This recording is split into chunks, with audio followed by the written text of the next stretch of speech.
is Bethany Nelson. I'm theater educator in residence in the Department of Performing Arts, and I work in theater education. The goal of the courses that I teach are really to prepare students for jobs as theater educators, whether that is as teaching artists or artist teachers. The sappiest I ever get is when I talk about education, because I actually believe that education is one of the truly great human endeavors. Why it is so undervalued, I will never know. But nothing exists without it. We don't have buildings without it, we don't have government without it, we don't have NASA without it, no one ever walked on the moon without it. Education is really at the heart of everything. I actually was a public school teacher for 17 years, K through 12. I've been a principal of a school, which was not my ideal job, but okay, I got a lot of experience.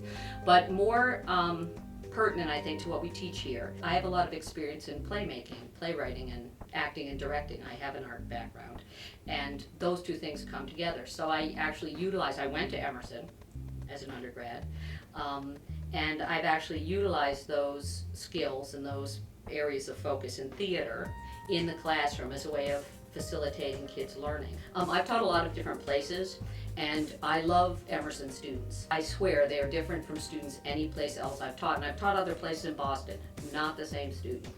The Emerson students are characterized by a real drive often, and big risk-taking, a lot of creativity, all things that when you're talking about working with them in a classroom make them really exciting students to work with. Creativity is at an all-time low for American school children.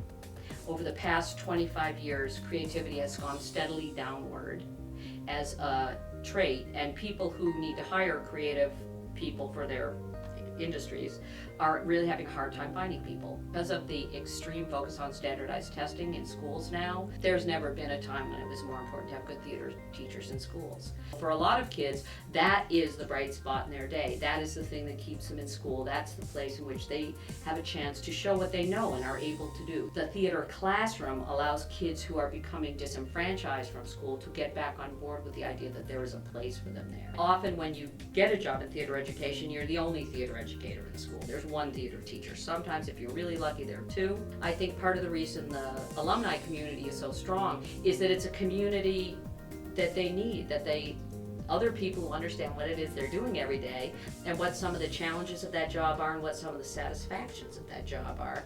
And so there's a lot of motivation to stay in touch, and they help each other in practical ways. Somebody who has expertise in technical theater and somebody who doesn't often come together, and they'll say, can you come over and set up the lighting board, or can you come over and help with sets? And you see a lot of that here. The biggest fiction in this field is that there are no jobs. There are jobs out there. We've done a remarkable job in Massachusetts of maintaining employment options for theater educators. It's really been quite surprising how stable those jobs have been.